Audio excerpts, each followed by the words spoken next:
when you developed the social tokens, is that something that you had a team to help you with that, or Well, I don't is have that something my own. you? I haven't made my own yet. That's definitely something that I would love to do down in the future. Um, there's something that people can do themselves.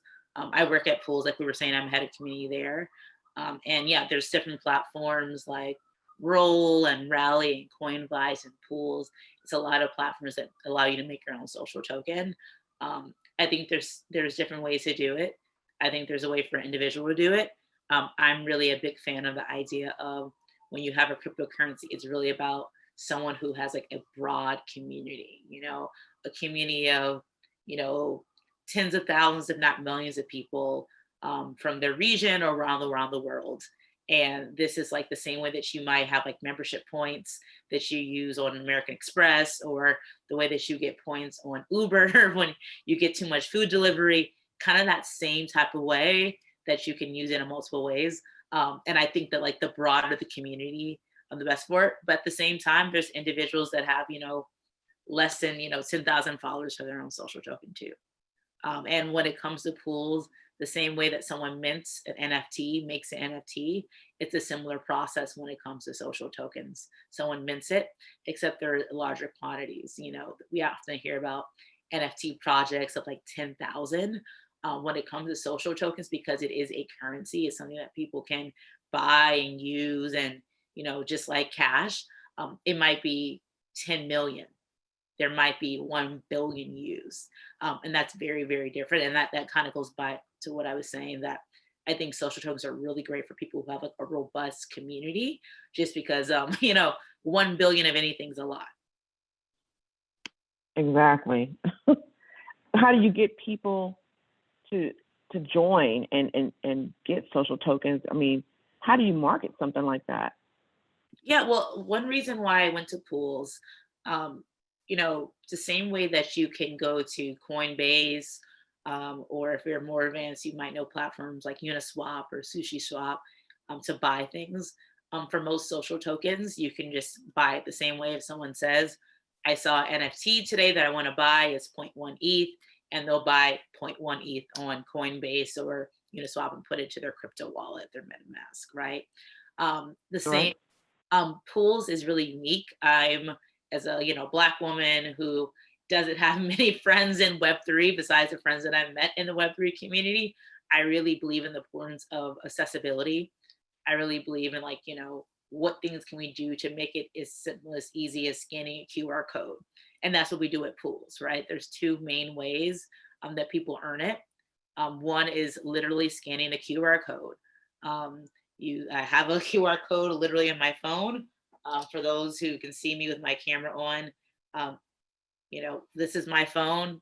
I walk around New York City, and when I have, go to events and like that, people scan my QR code, and it's 2 steps. You scan or I guess 3. You scan the QR code. It shows you, that that you can claim tokens. You connect your email or your social media account, your Twitter, Instagram, or your email, and you claim it. And to Oh, me, okay. that's a really, really new and accessible way of doing it. Because what I said, email or social media. And that moment, you don't have to have a crypto wallet. I didn't say that you need to buy it with cash. It's really, really different. That's one way at pools people can earn social tokens. The second way still does not require a crypto wallet, still doesn't require money. It's 7 o'clock. The second way is based off of our Launchpad.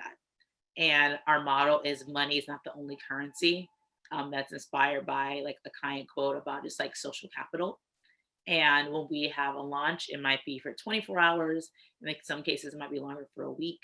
And imagine if, someone had questions about Virgil Abloh, the incredible fashion designer who passed fairly recently, and you answer some quiz questions and you receive crypto for it.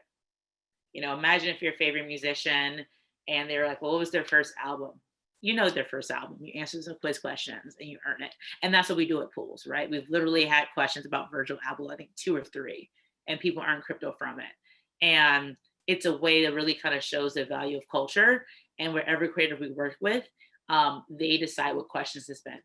We work with creators that range from the Michael Jordan of soccer, Ronaldinho. If anyone's an international soccer fan, you definitely know Ronaldinho. He's like one of the biggest it is. It's like knowing who David Beckham and Messi is. He's massive.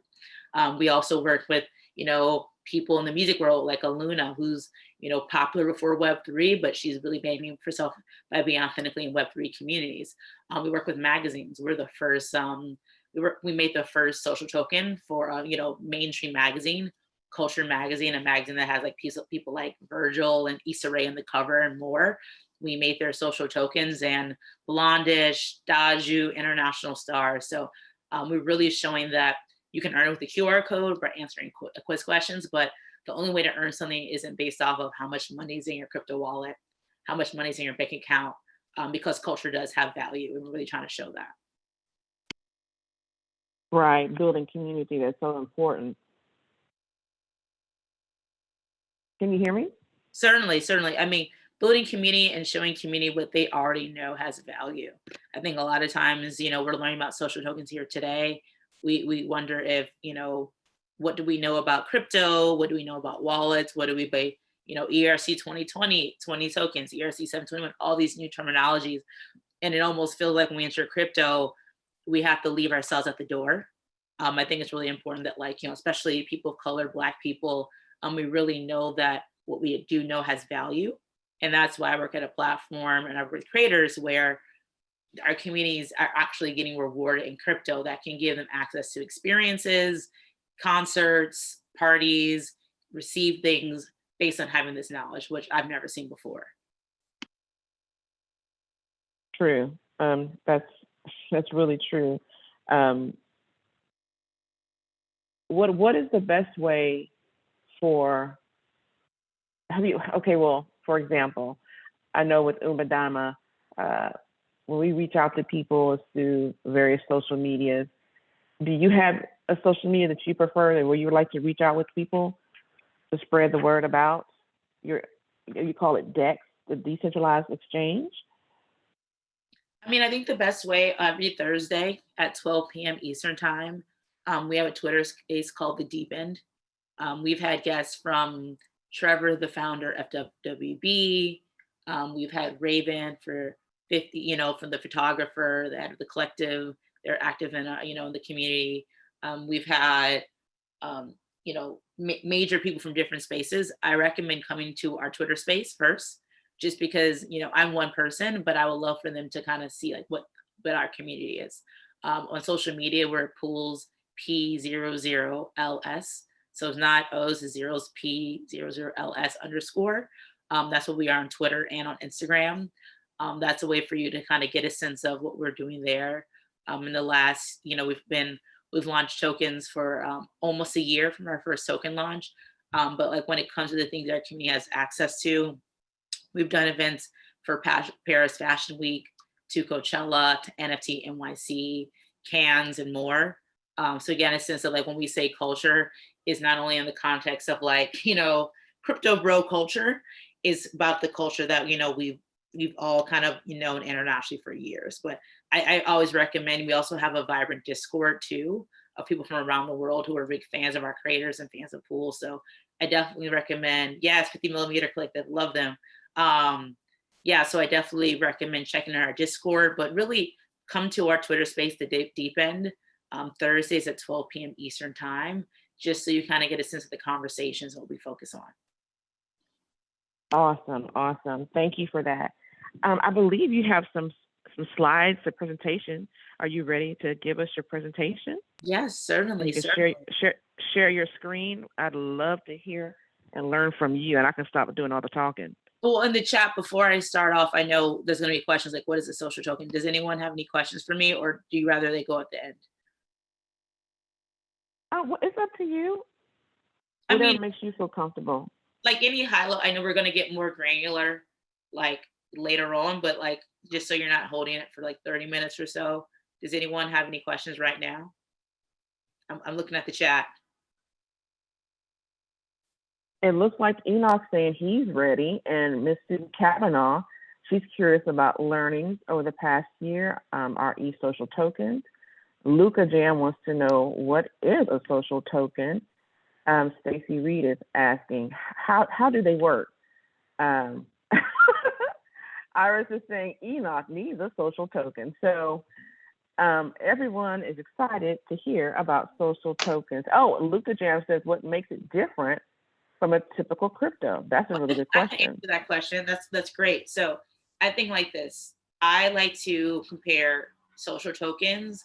It's like this is the currency to your world, right? And that's why I say like I'm a Web3 world builder, right? Because I help people build their worlds out. A lot of people are polymaths, right? We work with this one person named Evan Mock. He's in the reboot of the show Gossip Girl, right? He was discovered by Frank Ocean, the musician, while he saw a video of him skateboarding. So he's a skateboarder.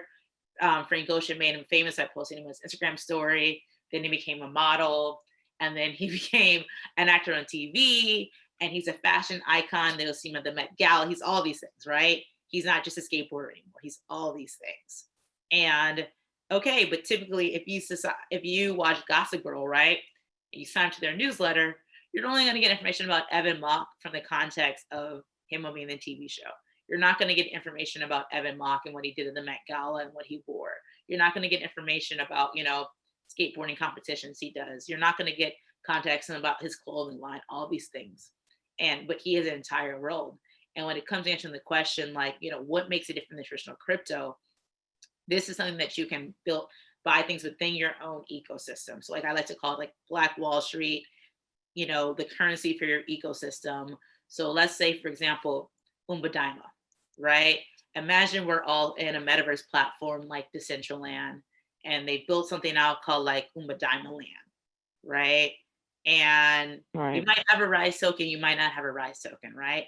But you're in this ecosystem, and Umba Daima has an upcoming event happening in Atlanta, right? Okay, you're in the metaverse, you see, get tickets, it costs, 1,000 Umba tokens. You buy a ticket with Umba tokens. How did you earn it? Right. Imagine this call right now, you all earned 1,000 Umba tokens for just showing up. So in your head, you're basically going for free, right? I learned about social tokens. I got 1,000 Umba tokens. A week later, you learn about an event that's happening in person. You buy it with 1,000 Umba tokens. You're going back into the same ecosystem. That's why I call Black Wall Street, right? Because you got it from one ecosystem and you're pouring back into it. Typically, when you buy an NFT or something, get it from your bank account, from your paycheck, right? You put it on Coinbase, you get the crypto and then you buy the NFT. It's like all these different things. You have Coinbase, you have the NFT person is not going back into the same ecosystem. Okay, imagine someone in the Umba Daima community says, hey, I'm an amazing artist. I'm selling some NFTs. I'm selling it on OpenSea. On OpenSea, they sell it for, 2,000 Umba tokens. Because in OpenSea, know it or not, you can sell things not just in ETH. You don't have to sell in ETH or Matic. You can sell things in ApeCoin, FWB. If there's an Umba token, you have all these currencies that exist you can sell it from. But people don't really know about social tokens, so they sell everything in ETH. But imagine there was Umba tokens, right? And we all earned it in various ways. And someone in our community said, hey, I'm selling something for 2,000 Umba tokens. Someone in this community say, hey, I can buy that. I can afford that. Because imagine like you had to go to 2 different workshops. Workshop 1, you earned 1,000 Umba tokens. Workshop 2, until now you can buy some of the community's NFT. Or maybe you got one from one workshop and then you bought 1,000 Umba tokens with cash, right? And you're adding more, liquidity. You're adding more value of the token up. It's kind of like that, right? You're, once again, even if you are buying some and you already had some, you're pouring back into this Umba Daima ecosystem. You're supporting the people in the community. Exactly. It's making it easier to give back because you're not have ETH and giving some to Coinbase, coming back this. You're also, anyone can have an NFT. You can sell tickets. You can say, hey, I'm going to have a live stream on YouTube of this thing. And you can do a term called token gating, which basically means it's kind of like the currency is like a key that opens the door. So you're not even spending it, but like having the crypto is a key because this is tech. You know what I mean? So it's a lot of things that can happen that you can't just do with Ethereum alone because Ethereum isn't like the closed ecosystem per se, right? It's like, clearly, like it's something that's like, it doesn't, it's kind of the same way if I have a Rise token in my wallet, or if I have a Loser Club or Afrodroid or Long Necky Lady in my crypto wallet, if anyone's anywhere, or if anyone sees, art from Andre O'Shea, or you probably get a good sense of me as a person. You kind of probably know that I like to support the culture of Web3 by looking at my wallet. It's the same thing when it comes to crypto, right? But it's not just social signaling. It's really pouring back into an ecosystem. Imagine if every person I just named, imagine if all those artists all had their artwork purchased in Umba tokens.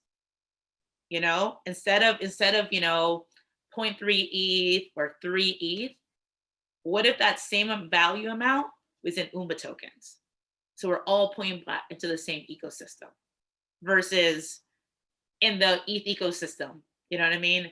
It's all pouring back into each other. It doesn't make a difference, right? That person still makes the same amount of money, but you're actually pouring back into your ecosystem now. Got it. Got it. Does anyone have any more questions? Does that make sense? Luca, did that make sense to you? I have a question.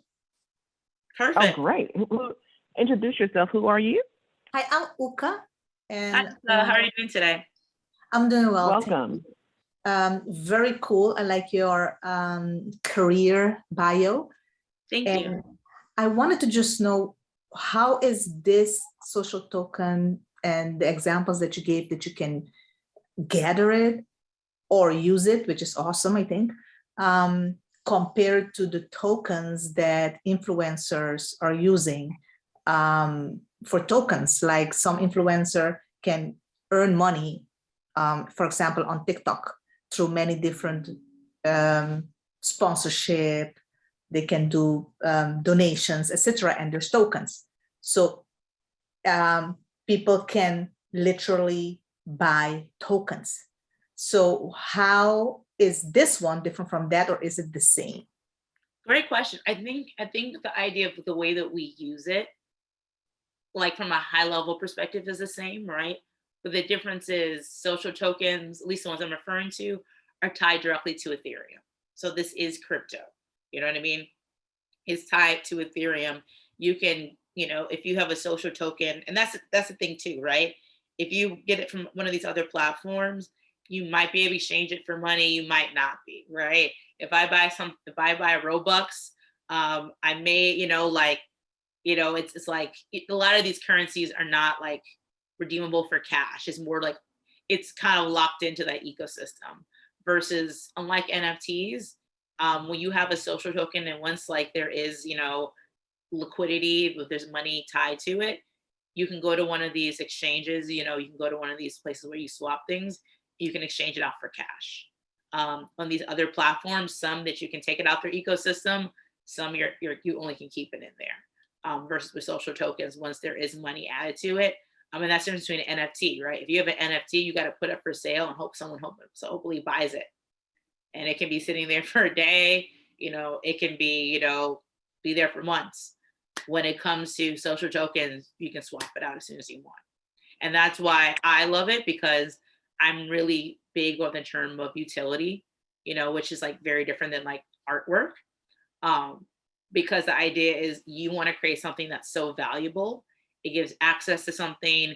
It has strongly tied to a community that even though you can swap it out for cash at any moment, you choose not to, because there's more value in you holding it and give what it gives you access to.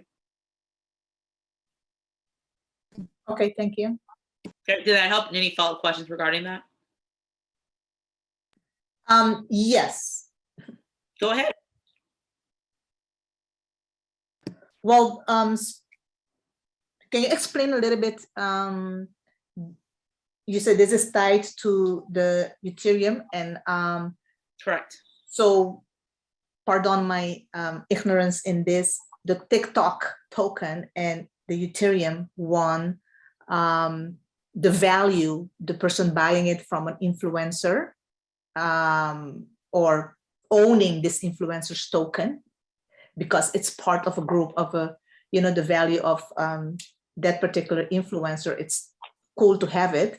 and in the future, maybe it has a value. And the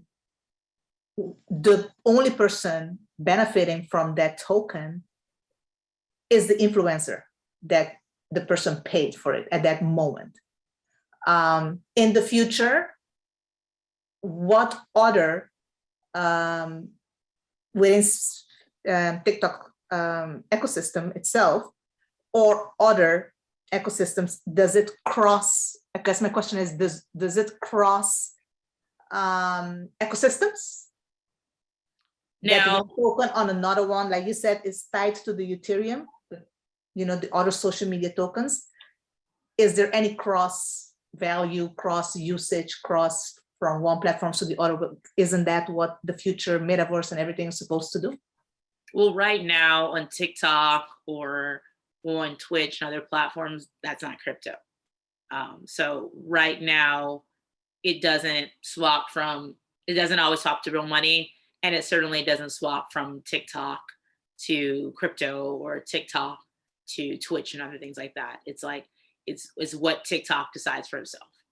And yeah, hopefully, you know, down the line, TikTok decides to get more connected to crypto, and those assets that a TikToker or any influencer makes, they will add some crypto related value to that. But as of now, it's not tied to cryptocurrency nor social tokens. Okay, cool. That clears it out. Yeah, and I think your question is really great because, you know, people are kind of being very speculative, right? And everything crypto kind of is. But I think that's why it's really important when it comes to social tokens is like, you know, it's not like, oh, okay, I can do it. Let me go do it, right? Like it exists. I'm going to do it. It's kind of like, yeah, you could buy a house, doesn't mean that you buy a house. You know what I mean? Like, okay, you got to pay that mortgage, right? You know, like it's not a one day decision. It's kind of the same with social tokens. It's not just about you. You have, you know, you have hundreds, if not thousands or millions of people who are willing to financially invest in you. And it's very, very, very different than when it comes to artwork, where you can kind of lean back on, my art, you support me, thank you. It's not the same at all. It's really something that is like, kind of like, you know, it's really about providing value back to your community. It's really about doing something and unlocking experiences. It's really, really important. It's the same way if you make a startup, you know, you want to have value every single day because you have people investing in your startup. And you know, you're like, oh, well, let's take a year off, right? So I just really want to instill that thing when it comes to social tokens. And that's why community is so important. When you're doing the social tokens, yes, it might be someone famous doing it. It might be influencers. There's positive examples of it. There's negative examples, right? But the best examples are when it's not really based off of the individual.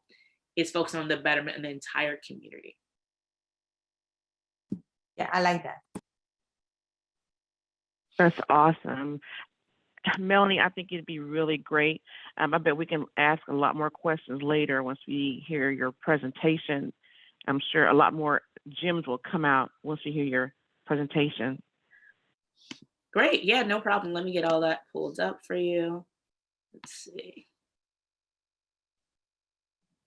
And I know Susie Kavanaugh asked about there were asset-backed tokens or non-asset backed, and maybe that's something that'll come out during the presentation too.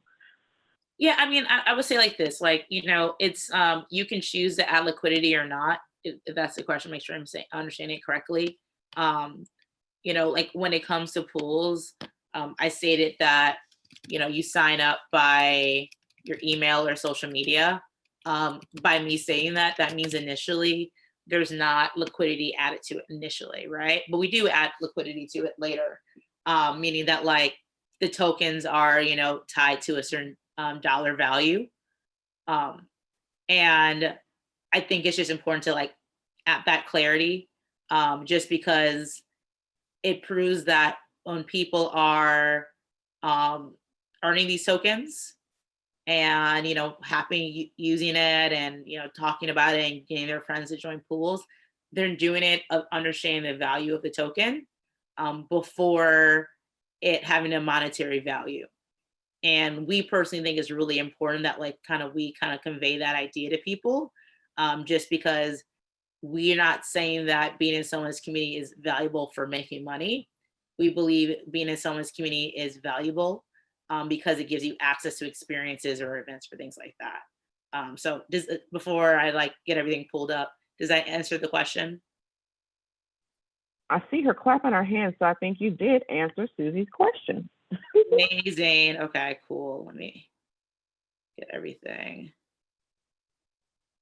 I have to log back into, oh wait, I can just pull up I think I know how I can do it and make it easier.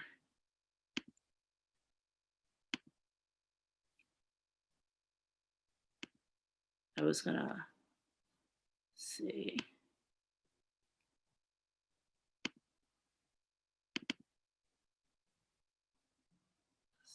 Bear with me one moment. Sure. Trying to find the easiest way to present. Let's see.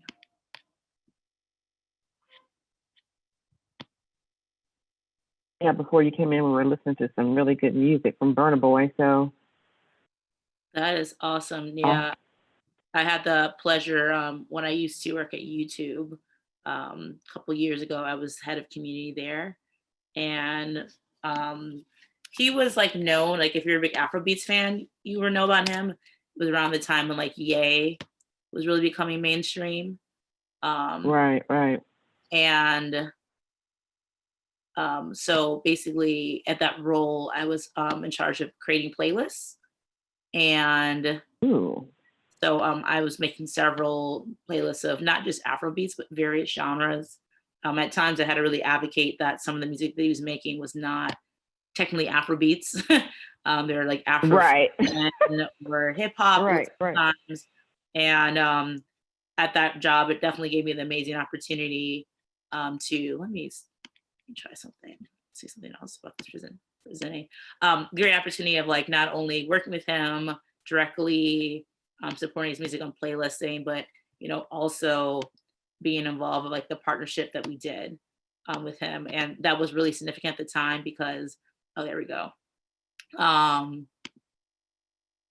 Spotify did a partnership later that got a lot of great fanfare.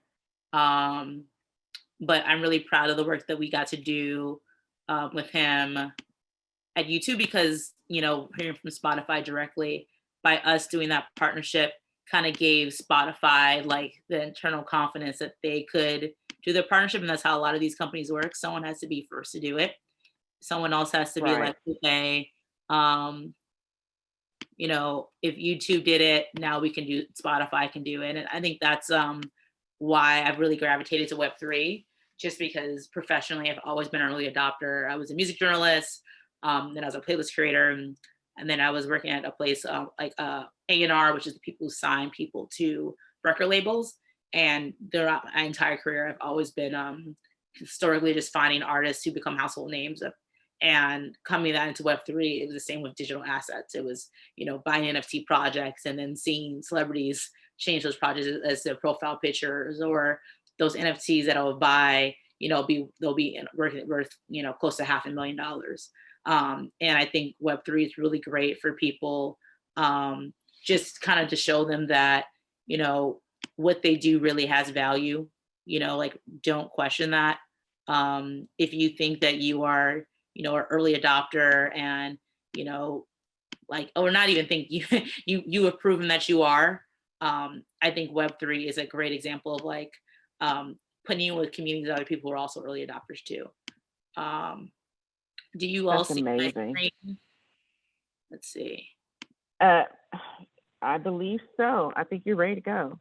Perfect. Okay, so yeah, I'm going to keep this high level. Let me see. Can I see if I get comments at the same time? Let's see. That's possible. Let's see if I get the chat. Perfect. I can see the chat now. So if you have any questions, please ask during. I rather answer it during, just so I can get the clarity. You know what I mean? So yeah, this is the Umba Daima workshop about social tokens. My name is Melanie McClain.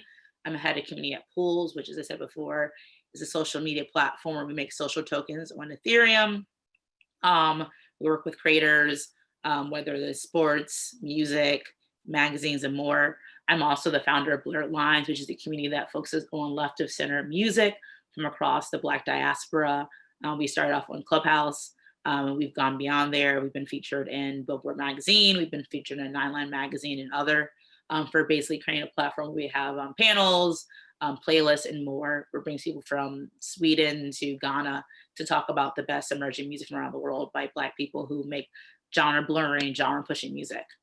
In the context of social tokens, this is me. We kind of already went over kind of my background. These are two of the NFT projects that I have. You might recognize my Bored Ape. That's what I often use in my profile picture on Twitter and Instagram.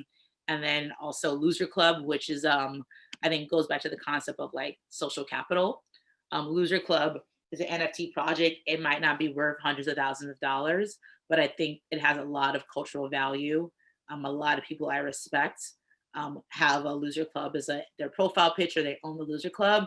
And I want to showcase that. I think that's an example of a project that to me like represents the culture and proves that, you know, the value of being in the community is not based off of how much it costs. I think right now to buy that NFT is 0.015 ETH.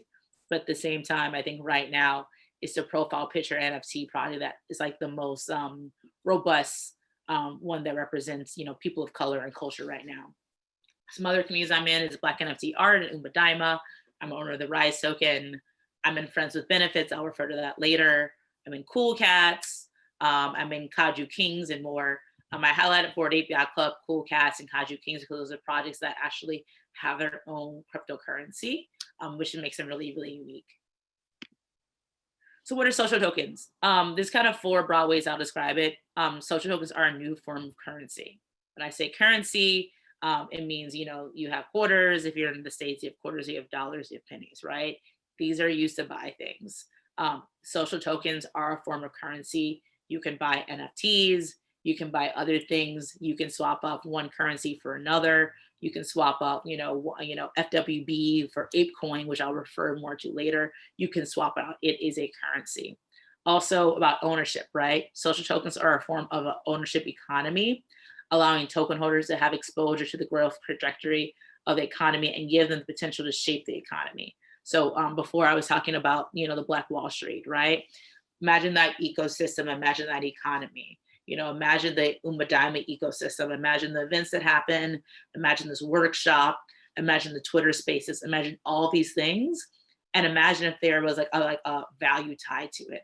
Imagine if you, to listen to the Twitter space, you had to spend 5 Umba Daima. If you had to go to an Umba Daima event in Atlanta, you had to spend 1,000 Umba Daima. Imagine every single workshop, you know, you receive Umba Daima for participating, for speaking, and or to attend it, you had to spend it. It's an ecosystem, it's an economy, and everyone has it. It has ownership if you buy into it. You know, so I'll go more into that later.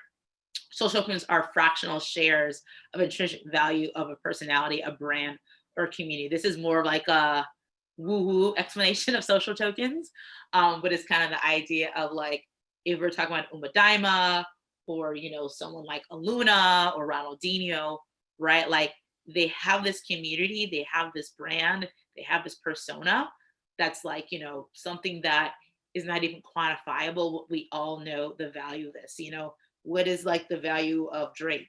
What is the value of Burna Boy? What's the value of Bad Bunny, right? So basically when you have social tokens for these people, if they existed, you know, it's giving you a fraction to get access to that, right? The last one I'll refer to is social tokens are a tool that measures the value of the influence of a community. Now this is like the let's get real part of it, right? It's the idea if you see a social token and it's worth, you know, a penny, and you have a social token for a community that's worth $100 or one that's worth $1,000, right? This is showing the influence of that community. This is measuring the value. When there's a social token and it's a higher value, it's showing that people are willing to pay more to get access to it. And that's why I really, really reiterate, like, it's not just like, okay, I can do it, I'm going to make it, right? Because most people don't want to make a social token and it costs like 1/100 of a penny. You know what I mean? Like you want to make sure that if someone's going to say, hey, I want you to do my Twitter space. I'll pay you my social tokens. You're not giving them, 100 fractions of pennies. You know what I mean? You want it to be really valuable. It's the idea when someone, joins a community and they do something and they get social tokens for participating. Some people cash that out and pay their groceries. Like they're like, hey, thank you so much for your value. We're going to give you some social tokens, and it betters their life, or it gives them access to real life things. So I just kind of want to add that. Correct, you got it, Susie. FWB is a social token. And it's true, yes, the value has dropped a lot. I'm going to go into some key terms. So when I say it, feel free to still have questions about it, but hopefully you'll understand it a little bit better. So max supply, the maximum supply of coins that will ever exist in the lifetime of a cryptocurrency is analogous to the full diluted shares in the stock market. So if anyone's into stocks, if anyone's ever bought, I was lucky I bought Zoom stock February of 2020, right before like the pandemic came to America, right? Like what's the full value of that, so it's like how many totally exists. Like if you are like the richest person in the world, if you're Elon Musk, like if you want to buy it all, like the same way that you hear about Elon Musk trying to buy Twitter, like he was trying to buy a percentage of it, right? So it's like, this is like the full pot of it, right? Think of it that way, right? Holders, the total number of crypto wallets or addresses that holds a token. So, you might see someone with a .eth on their Twitter. That's the same way as sending, what's your Cash App, what's your Zelle, what's your Venmo. People have a .eth. That's the way that people send, crypto NFTs to each other. And what they are sending for is one crypto wallet address to another. So holders, when you go into platforms like Etherscan or other places or OpenSea, you'll see a number of holders. These are a number of wallets that have it. Now, one person might have 2 wallets, they might have 30 wallets, right?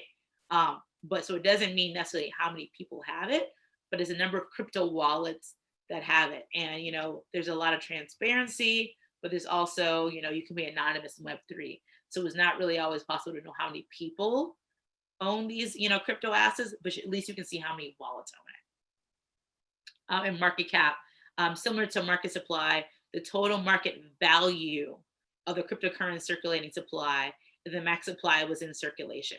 So this is kind of saying like, okay, if this is the amount of the social token is worth $1 times like 1,000, like this is like the value of it. Going back to like kind of what was said before, these kind of things kind of always tie together. The idea of like a social token is a tool that measures the value and the influence of the community. That's kind of tied to the market cap as well as the price. The price of the token, if the token's creator had updated the token's information, for the token price to show on Etherscan, is a platform that you can look up the number of wallet holders, every transaction you did, and you can see the price on CoinMarketCap and CoinGecko. So I definitely recommend, if you haven't checked out CoinMarketCap and CoinGecko, those are 2 platforms where any social token, you can look it up. You can see, what's the market cap, how many people have it, the price of it, things like that. To go more into Susie's question, there you go, FWB, right? If you go into CoinMarketCap, CoinGecko, Uniswap, SushiSwap, FWB, right? This is a real currency. This is not a Twitter handle. This is like a real currency. So going to total market supply, the total market supply of FWB is 1 million. So it's a total of 1 million tokens that can be claimed per se. So imagine like any community, if you love Umba Daima, if you like African NFT community, if you love, crypto, packaged goods, BFF or more, right? Imagine if like 1,000 shares, right? 1,000, not 1,000 million, a million shares of it. Think of it like that. Holders, when it comes to the community FWB, right now, there's almost 7,000 wallets that have it. So is it almost 7,000 people? Do one person have more than one wallet tied to it? It varies, but this is a community of, almost 7,000 people-ish in this community. The market cap, 11.6 million. That's a lot. That's kind of basically saying, what is the value of this community? You know, this is a multi-million-dollar community essentially. And the price is a little over $11. And as Susie said, the prices dropped down a lot, but at the same time, you know, $11 is a lot, because this is a community. To have full membership, you need 75 tokens. So 75 times 11, you know, these are people who are active in crypto, people who are not active in crypto in it. Before I go on, does anyone have questions about what I said about FWB so far? And I'll go into like kind of about the price and more about the community really quickly, about the value of it. So people buy the crypto, and why are people buying it? People join FWB because the only way to get access to their Discord server is to buy their crypto. And it's kind of a community that's like very much tastemakers, music industry people, you know, people in fashion, kind of like if you ever heard of Soho House, kind of like the Soho House of crypto communities, right? And people want to pay to get into. At one point last year, right now I said it's like 11 times 75, right? So if we do the math right now, let's see, that's like what, 700, like let's say $800, right? Last year at one point, that was worth over $2,000. The price of the token was so much higher that it was over $2,000 to be a member of this community. And why are people, you know, spending this amount of money? They have private events, they'll have parties, the Discord, they have like, they do a lot of partnerships, a lot of events. And I just want to kind of remind everyone, like, this is the value of community. You know, a community can be worth more than $11 million. And this is on the low end of the spectrum, right? It was worth, you know, like 3 times that, you know, last year this time. So really, really think about that. But once again, this community is kind of treated like a business, right? It's not just event during NFT NYC and Art Basel. They have events like across America.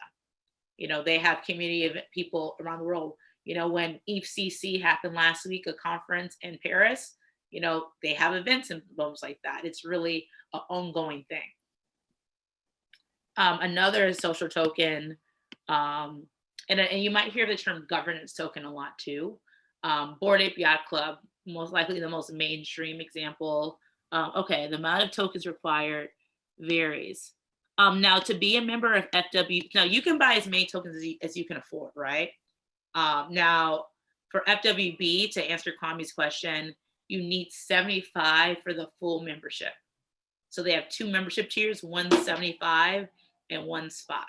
If you have 5, you can get into their Discord, you can go into many of their events, but you don't have access to everything. Like they've had like private dinners with like big VCs, right? Like the companies that invest in like startups and communities and individuals, those dinners were only for people at 75. So you can have 11, but you won't have access to things for people at 75. Does that answer the question, Kwame?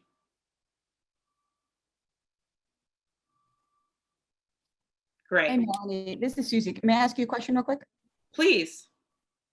I'm just curious, like the sentiment within a community, let's take FWB, where a year ago, talking about the 75 tokens, maybe it cost 15,000, you know, to get in. And now I think what I heard you say is it's, you know, now under 1,000.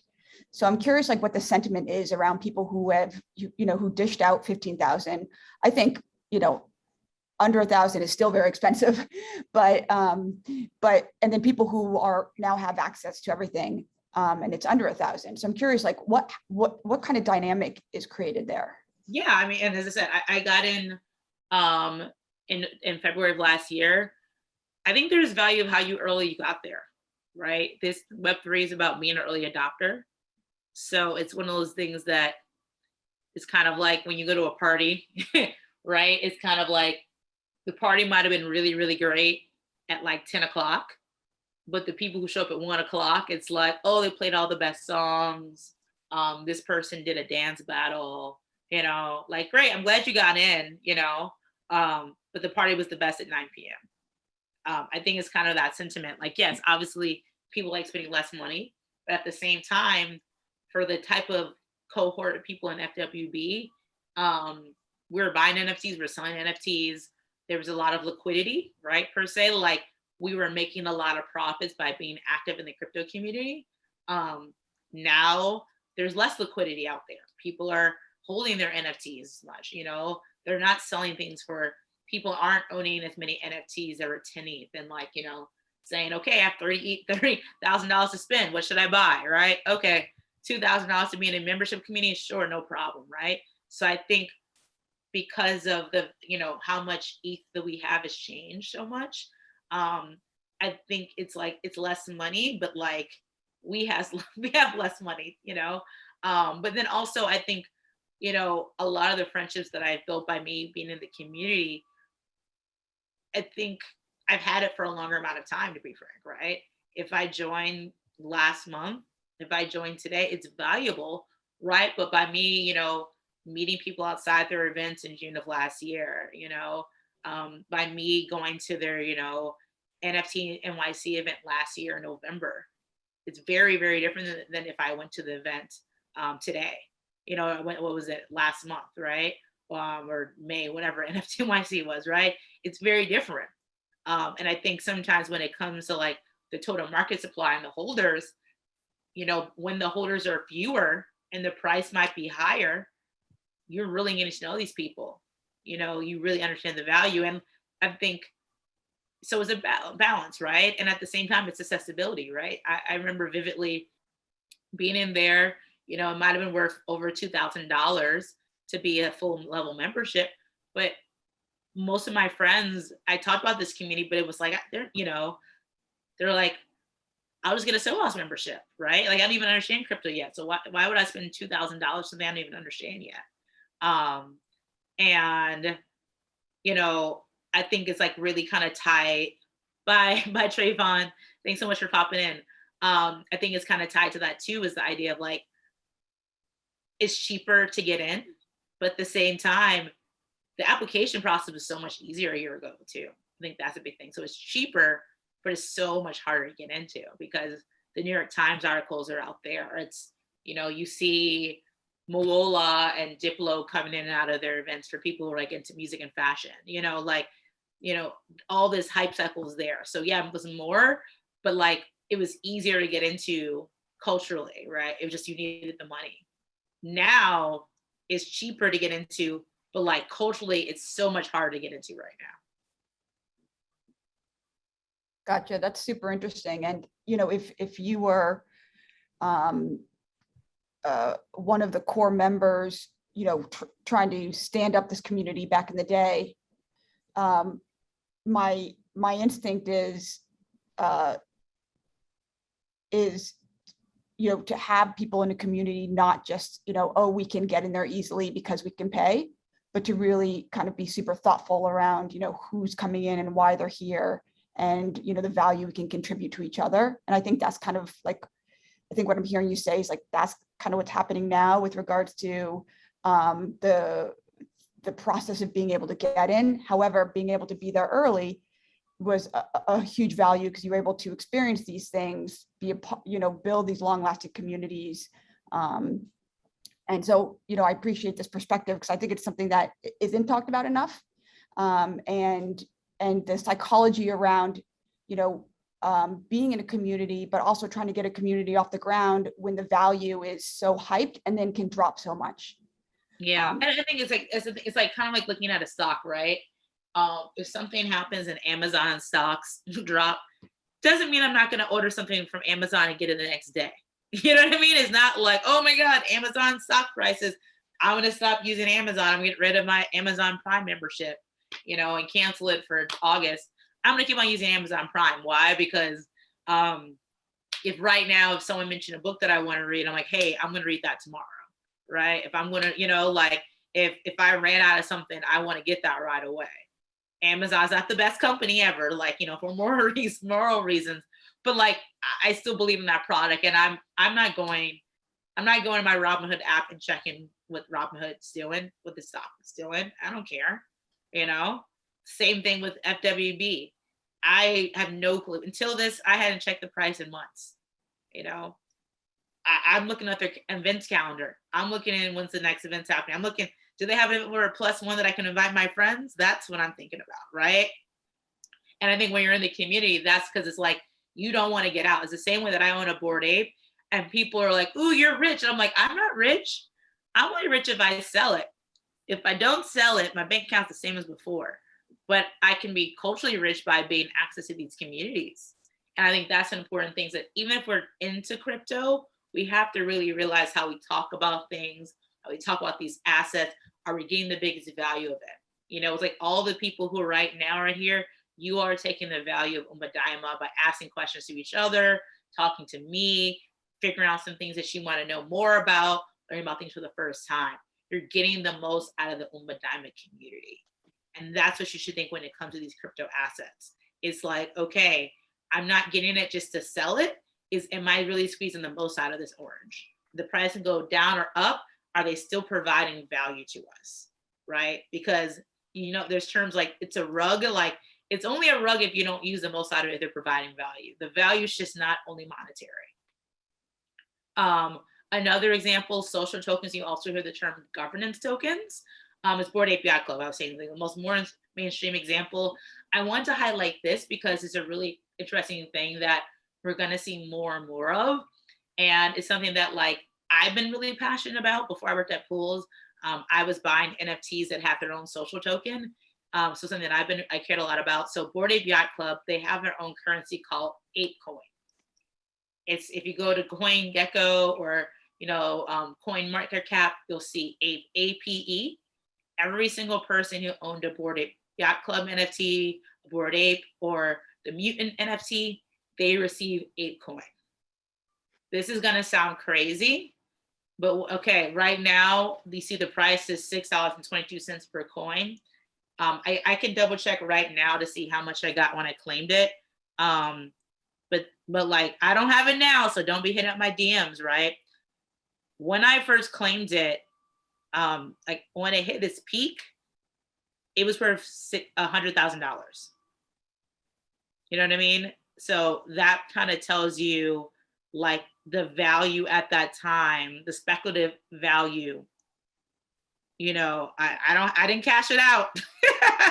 My loss, you know. I did not cash it out, so it did not go in my bank account, you know.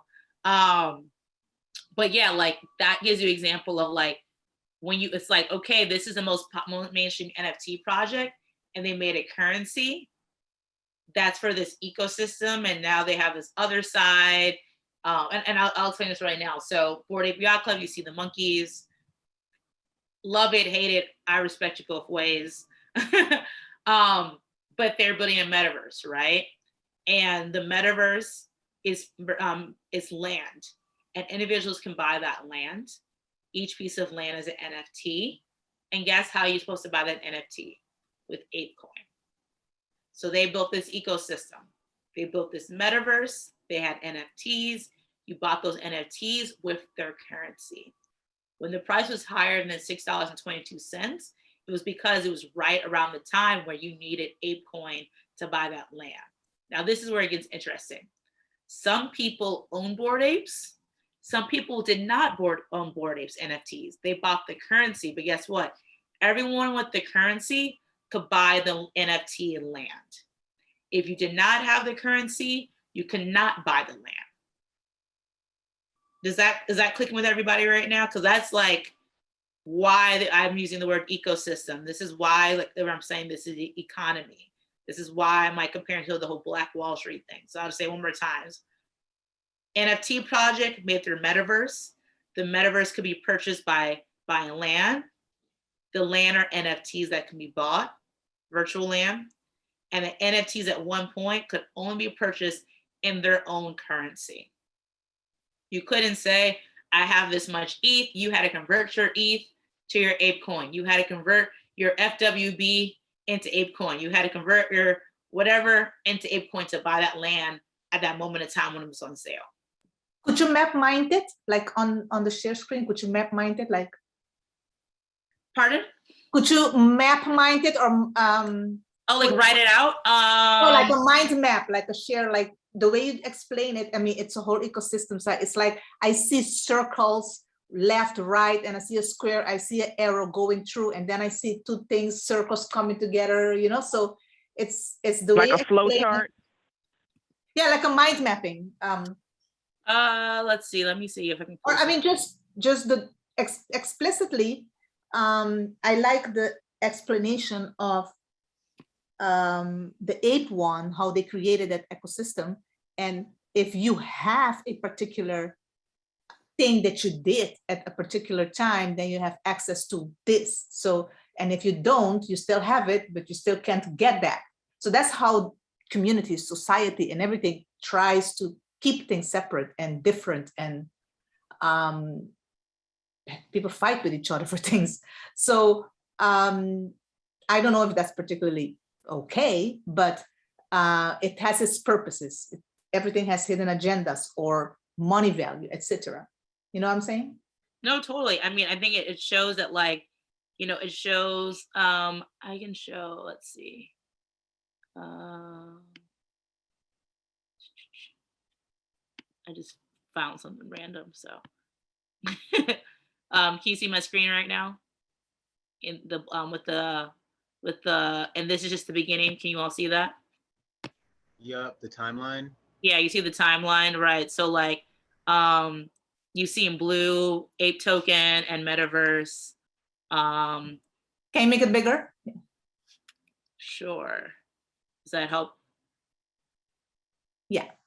Okay. I'm not the most versed. I just pull something randomly. But you know, I don't know if this is even valid. Yeah, I don't know. This is the best example at all.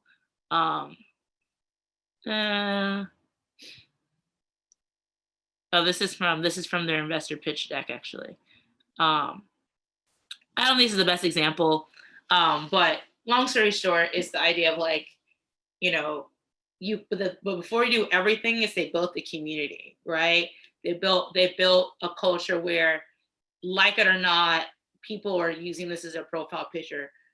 People were standing in line for hours to get into their events.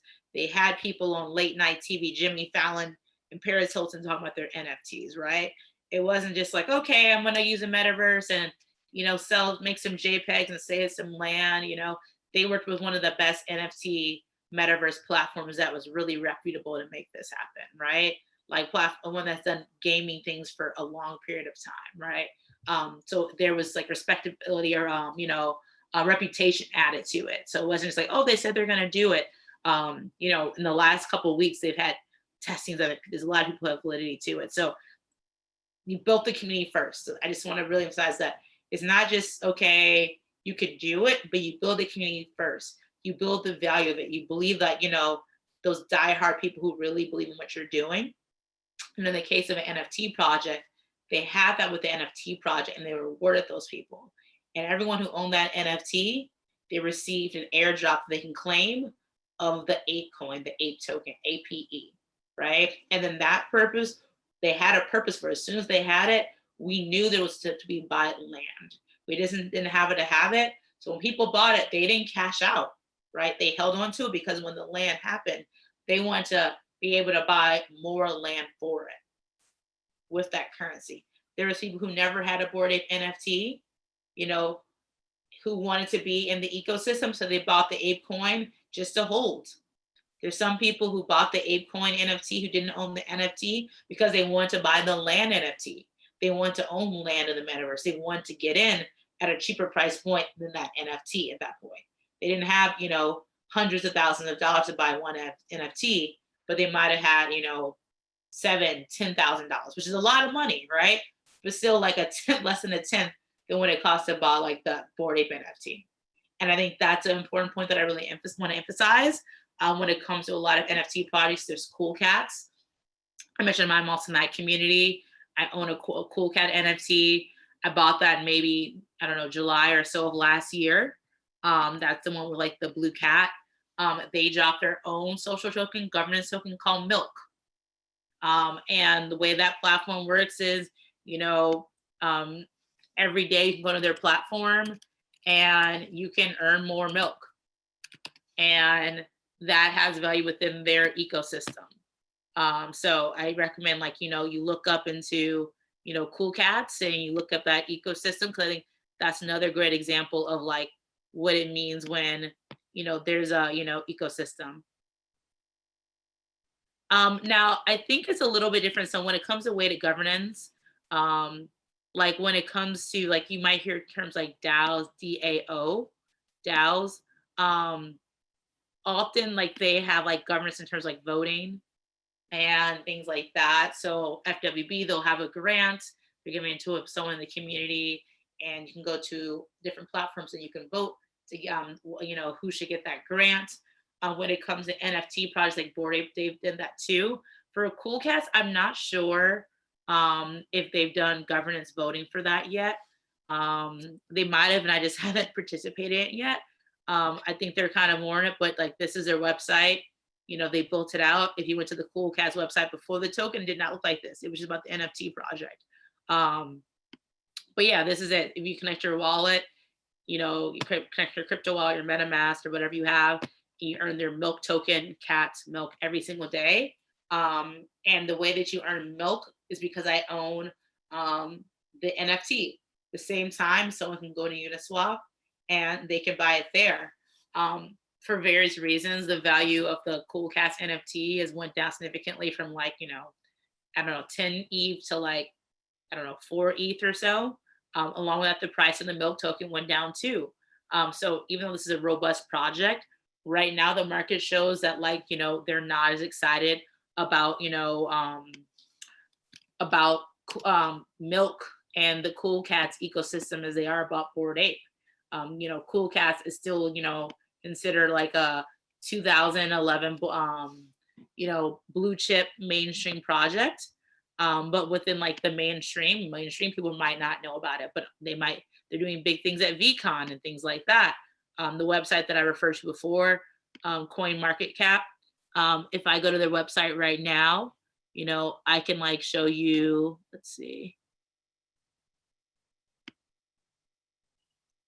I think it's showing. You know, you can see the price is 0.0006 cents, right?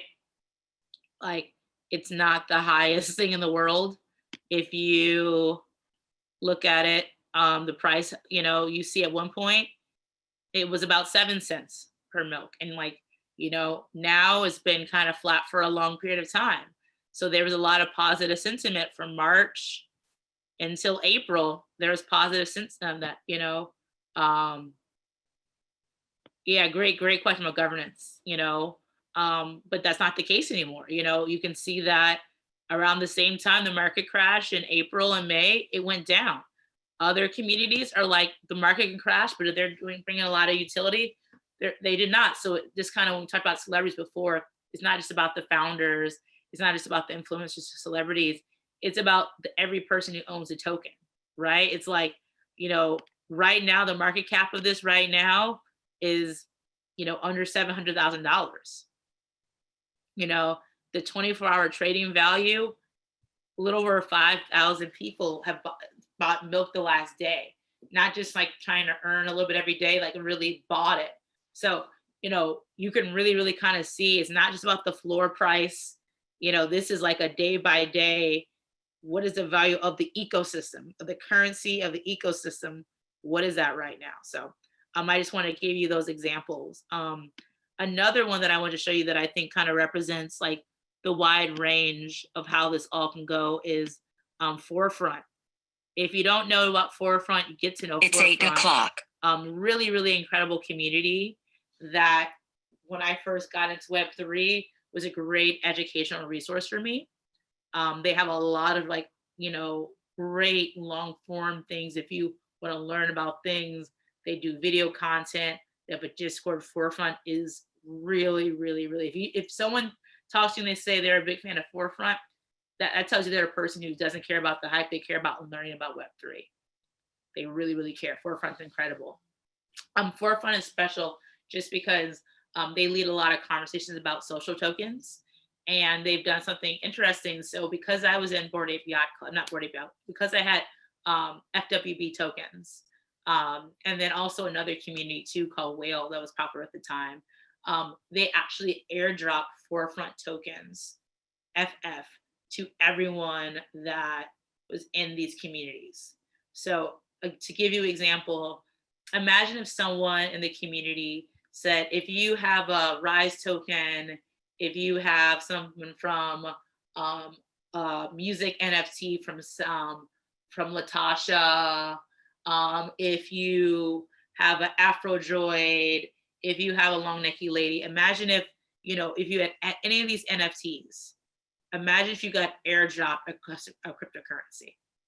That's what Forefront did with social tokens. If you own social tokens from a bunch of prominent communities at that time, they gave you a currency.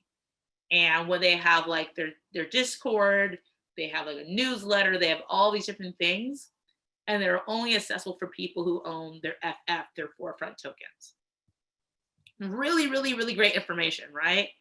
Basically giving me the option to unlock information. But now for me, it was like, okay, I got to access this for free. But once again, it was the value of being early, right? Other people, they want to access that, but they weren't in FWB. They weren't in Whale. They weren't in these communities early, right? They want to access that Discord or information that Forefront did. They had to buy that Forefront token. It might not have been a lot of money, but they had to buy it. So those who already had the tokens, it added more liquidity, it added more to raise the value of it, because there's more people coming in to get access to something that we got in for free for already being in the ecosystem.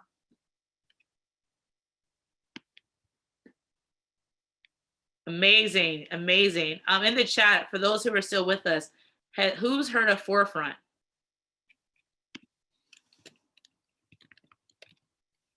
Because I'm gonna, once again, I do not work with Forefront. Yeah, see, I could tell Susie knows what's up, so I'm not surprised. But for those, there's no problem if you don't. I'm just putting it there. I think they're really great. They have a lot of great informations. You can see his data. You can see they're always doing a great thing. So highly recommend. It's never too late to learn of how things work, learn about the ecosystem. You'll see a lot of these names, and then you'll be like, you learn these names, you recognize them, you'll be in the room with those people, and they're like, who's this all-star who knows all this type of stuff? So, I think it's a lot of great value to like know about the great artists in the space. Is valuable to also know about like the great, like community leaders and, personalities, but also I think it's good to know like who are the builders, who are the people who are behind the scenes really focusing on this technology, realizing that, social tokens, literally you can have a Discord channel, just like the Umba Daima has, that if you have that NFT, you can have access to part of their Discord. Umba Daima does that today with the Rise tokens. You can do the same thing with social tokens, except it's not just if you have or you don't, it can be more tiered. It's like, imagine if every time these workshops happen, you can earn 1,000 Umba, for example. Imagine if you had a channel, you had to have like, 10,000. Everyone in that room are the people who love to show up to these workshops. It's a guarantee. Or they're like someone who's like, hey, I'm going to buy that because I want to have access to those people. Think of things that way. It's not like a black and white. It's more of like okay, actions were done often to get that, if there's an earning mechanism to get it or something like that. Or if you had to contribute to the community, and by contributing to the community, you get it like kind of like getting paid a salary to do something. So those are some communities I definitely just want to highlight. Those are really different. One is like probably the best example, most well-known example of a Web3 community that does social tokens. That's FWB, Friends with Benefits. Definitely check that out. Another one is like the most mainstream NFT project decided to do a social token. And another one is like a platform that's a really great educational that kind of build on that whole ecosystem, right? They understand the value of the ecosystem, so they actually reward people who are already in it. Let's see. Mind if I ask another question? This is Susie. Of course. But before I do, I did notice that Anthony had a hand up, and I just don't want to. Oh, my apologies. I didn't see it. So definitely go ahead. My apologies. Mel, you covered it. I was gonna ask when BAYC did the airdrop, can you just briefly explain like how many tokens they dropped to you per BAYC you owned, and how much it was around the time that they dropped it, and then like what it fluctuated up to, and what it dropped down? I think I just want a clarification when you said $100,000. So was it $100,000 based on how many tokens that you had? That the value was up, the number of tokens, the value of the number of tokens you had was 100,000. Just want to clarify that versus each token wasn't worth 100,000. Oh no, I would have cashed out. Then I would have right. Yeah. Right. And I say that just to be like, wow, wow, wow, but just to kind of understand that like these social tokens are really life-changing things, right? Like just I just say it not to be like, because once again, I do not have my bank account. You know what I mean? So I can look it up right now, and I'm gonna, for those who don't know, it's a great website. This website is my best friend. Same way, if you love NFTs, you know about OpenSea. If you love to like dig into things, you know Etherscan. So I'm putting stuff on Etherscan to verify this. So I got my tokens, my ape coin. It was what, March 17th, which feels like a lifetime ago. And my only one NFT, at the time that I claimed it, I got a little over 10,000. Okay. 10,000 ape coin. Right. And let's see, does it tell you the price at the time? I think because I know someone that owns a few BAYCs, and I think that they were awarded like 14,000. And I think at the time it was dropped, it was right around 14 each. Does that sound about right? That sounds quite low. And then it went up, and then I know it came back down again. So I'm seeing the day of the token transfer. So the moment that I claimed it, this was the value, a little over 60,000 USD. And then over the next few hours, days, the price went up. Okay. Also, I bought some in the secondary market too. I bought some because, like, once again, I'm in the ecosystem. I bought 128 ape coin on my own. Right. So it's kind of like I got it for free, but I believe in this ecosystem. Like the same way I'm in FWBF 75, but I own 80 tokens, right? Because I'm like, well, if it needs 5 to be membership, let me just go a little, when you're pumping gas, you a little over the top. I'm like, let me do a little extra. You never know, because why? Because we're talking about governance before. If we're voting, my vote's more than any person who just did the bare minimum. I'm a member at 75. I'm like, I want my vote to be more. You know what I mean? Like, that's the power of this ecosystem, right? I said anyone who owned a Bored Ape, they were getting, a little over 10,000. I wanted more. I wanted to be more in this ecosystem. So as the value went up, the token price went up, so the total amount went up. As I said, like, the prices went down since then, but like that at that point, the sentiment of the value of that currency, of like the entire ecosystem, was at its highest right now. Who knows? It might go up high, never at that point, because it was just so speculative at that point. But yeah, does that add a little bit more clarity? Yeah, well, when you said 60,000, and you just mentioned 60,000, that was the value of all your tokens together. Right, that was the value. So it's like Okay. 60,000 divided by 10. So yeah. Okay. So, okay. Got so it. it was like 6. Yeah. Okay. Thank you. No problem. No problem. And thank you for waiting. My apologies for missing you earlier. Anyone else hop in if I miss any other hands? Great. Okay. So that's forefront, and then this is kind of like the end of it. I didn't want to I want to keep it kind of high level. So this is pools, right? So like I work at pools. I sprayed it before, so it's kind of reiterating it. But basically, it's a community-focused, decentralized exchange for cryptocurrencies. I think at this point we understand a little bit better. So on the far right, you'll see some of our communities. Ronaldinho, who, I can put his Instagram in the chat if there's people who aren't, soccer fans in here. But yes, just Ronaldinho. Yeah, see, there we go. You know, for those who know fans of, you know, PSG, a Brazilian soccer superstar. So just to kind of show this, like over 67 million Instagram followers. That's not influencer. That's, as I'm saying, like Michael Jordan level. You know what I mean? You know, Brazilian superstar, right? So, you know, we did his social token. So there's people from around the world, and pools in our Discord server. We have channels for Brazil.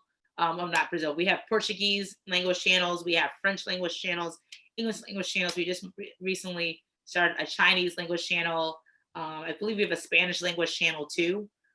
Just because, like, when you work with someone who's like soccer, like the biggest sport in the world, football, right? Like, that's an international community of all people from different walks of life coming together, right? So just kind of say, like, what is the ecosystem for that? You know, what is going to be built out?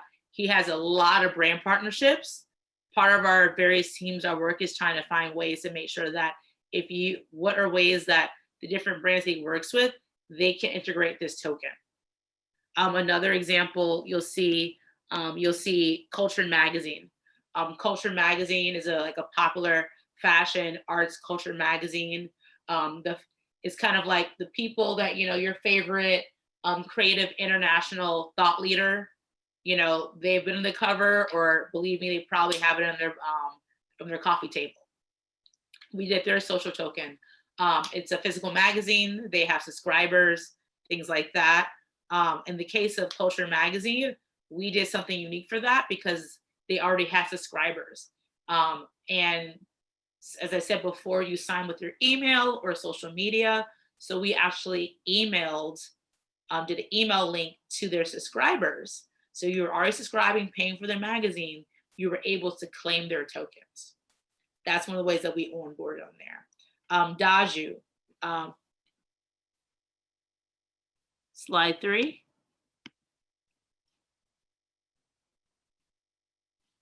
So that's slide 3. Okay.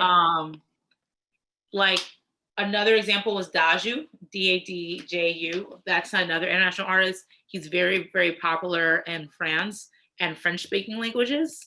I mean, French-speaking countries. So think about, you know, Senegal. Think about parts of Canada. Think about, you know, Cameroon. Various parts of the world are French-speaking. So, you know, a Black artist who's like really popular. I don't want to say like a Drake type, but like he's like a singer who works with also kind of like people in hip hop too. But we did something special. So a huge soccer team is PSG, and he performed there. So Daju has 7 million followers, just so you get a sense of how popular he is.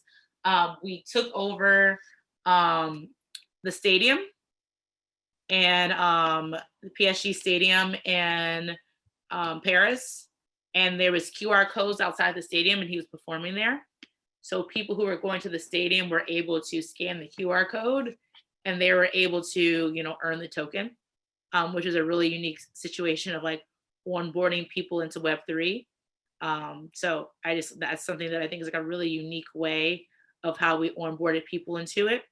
Like I referred to QR codes before. So I want to highlight those because I think those are 3 different people and 2 really unique ways of doing onboarding. When it comes to Ronaldinho, he will make Instagram stories and you'll claim it from the Instagram story. When it came to Culture Magazine, we emailed the current magazine, physical magazine subscribers by email to claim it.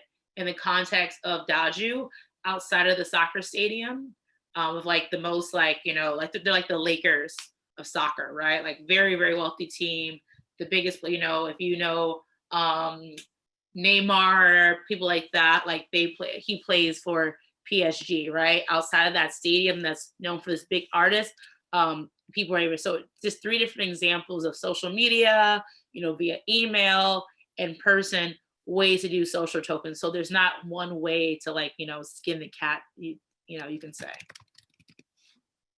Yeah, and you know, I'll put also in the bottom, you know, I don't know if you also want to put it in one of the somewhere when it comes to like the Discord or something, like something that's more private. But I definitely, for those who are listening, I want to give you our Pools token. It's called 00. So for every creator that we work with, this is our token that's like our backbone, right? So I use examples. It's Disney, right? If you like Disney World, if you like Disneyland, if you like Disney Plus, if you like, you know, whatever it is, right? The Disney store in the local mall, the ecosystem of that is Disney, right? If you like Disneyland or Disney Plus, you buy Disney stock. When Beyonce said she was doing the Lion King movie, it was only on Disney Plus, people bought Disney stock, right? Beyonce stock didn't exist. Disney Plus stock, they bought Disney. That's kind of what Pools is. We have our own currency called 00. So Ronaldinho to Culture Magni to Daju to the people that we haven't announced yet, right? Lala Baptiste, more, right? This is the currency. This is our backbone. So the same way that, like, imagine if like there was a Umba Daima current token, right? And later down the line, there was a Black NFT art. Different Black creators that are part of the ecosystem, they did make their own social token, but that was all built on top of, Umba token. Think of it that way. But yeah, I would love it. Like, once again, you can claim it by email. I'll send you the link now. You can go through the whole process of claiming it later or doing it immediately. It's a couple steps.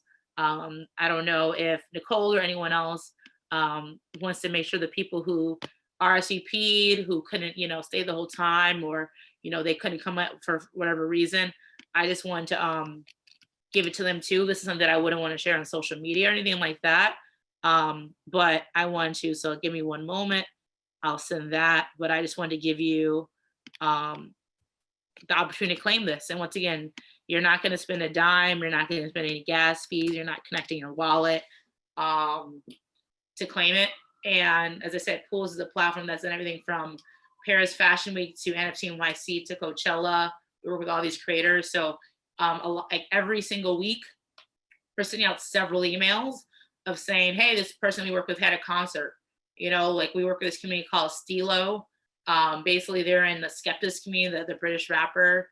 The founder, Lasha, he opened up Virgil Abloh's first fashion show for Louis Vuitton. This is the community that he founded. He works with different artists. So one of those artists played at Rolling Loud. We sent out emails. Hey, do you want to go to Rolling Loud? To see this artist or not see that person, right? And we gave tickets to Rolling Loud, which is like the biggest, American hip hop festival franchise, things like that. So, this is our opportunity to give access to the things in our ecosystem. We're not producing all these events. These are events from our friends or partners.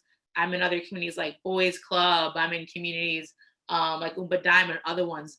When I partner with things, we invite our community. So it's the opportunity of sometimes if I do something, we'll send out an email to our 00 token holders. We save guest list spots for these people. Things that accessibility is not always broad. It's not always loud. So community is very, very available. So by having 00, we want to make sure that if you have it, you're going to be notified what we know about and have access to way more things you might have not had before. How can you connect with connecting your wallet? So the big thing is— That's awesome, Melanie. Thank you so much.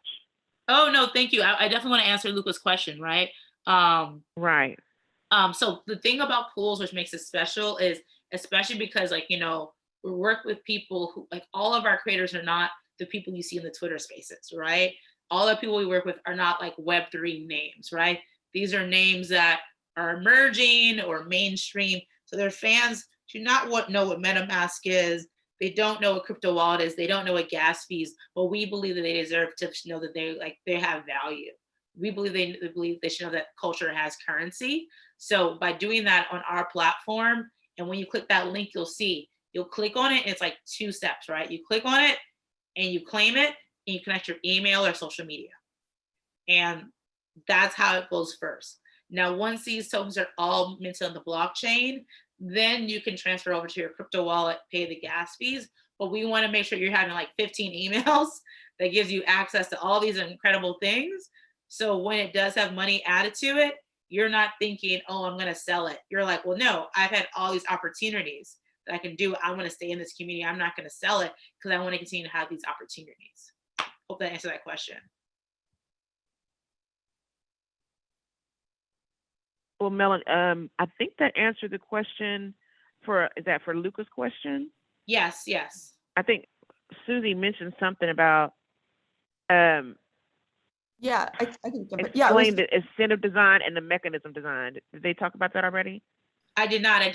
Yes, talk- I mean, I think like, tokenomics is like really big for us. So it's kind of the idea that like, I was given a bunch of tokens during NFT NYC. They're not all gone. So opportunities like this, I am able to give them away. So this is an example of an incentive, right? They say, one of the opportunities that you gave away the tokens, it was, I went to these events, I spoke at this thing with Boys Club, I spoke at this thing for Umba Daima, I did these other things. That's when I gave out the tokens. When it came to incentive design, it's really about kind of the idea of just showing, and maybe I don't know, like I'm not saying the term properly, but really kind of showing the value of, if you are in this, if you own something, you'll be able to, and once again, these are not on chain. So if you know about token gating, these are not token gated experiences yet. But the idea that you have access to receive an email, to be in the guest list of things like that. And it really pertains directly to the creator, right? For Evan Mock, his fan want to sign skateboard because he's a skateboarder, right? When it comes to Ronaldinho, a bunch of people met Ronaldinho. Like that's what they all had Ronaldinho jerseys. They went to a game, they met him, they took photos, right? Things they never mentioned in their entire lifetime. Someone else like, they went to this concert, this like thing called Circle Loco, like this big thing, big in electronics world. So, it really pertains directly to the creator and their world. When it comes to Aluna, she's carrying a festival of all Black electronic artists. There's perks, VIP perks tied to that. So hopefully I answer that. If not, definitely I'm chiming right now. I can answer that better. Yeah. No, that was helpful. I mean, so I've been following some of the social tokens and community tokens for a while, and I also have a background in cognition and learning with a focus in theories of motivation. And so one thing that I've noticed quite a bit with regards to incentive design is that people seem to be designing for short-term engagement. And what I mean by that is, a lot of people are internally motivated to do something. So like all of us came here without even knowing that we were going to get pools, for instance. We were internally motivated to want to, learn something new, be in community, be a part of this experience. Maybe it could have been a motivation of like, oh my gosh, Melanie's going to be here. Like, let's tap in, And so what I've noticed with many of these communities and the way that they're dropping tokens is that they're undermining this kind of natural inclination towards, I guess you could say, like this internal motivation to do things. I mean, you need to, as I'm sure you need to know your community well to understand what are they motivated by. But I see like these short-term, then I would follow on Twitter to see like what's happening with these communities, and the engagement plummets. And it's like, well, yeah, because you were throwing tokens left and right for them to do this, that, and the other. And so the things that they would have done either for way fewer tokens or no tokens at all, they just now become disengaged.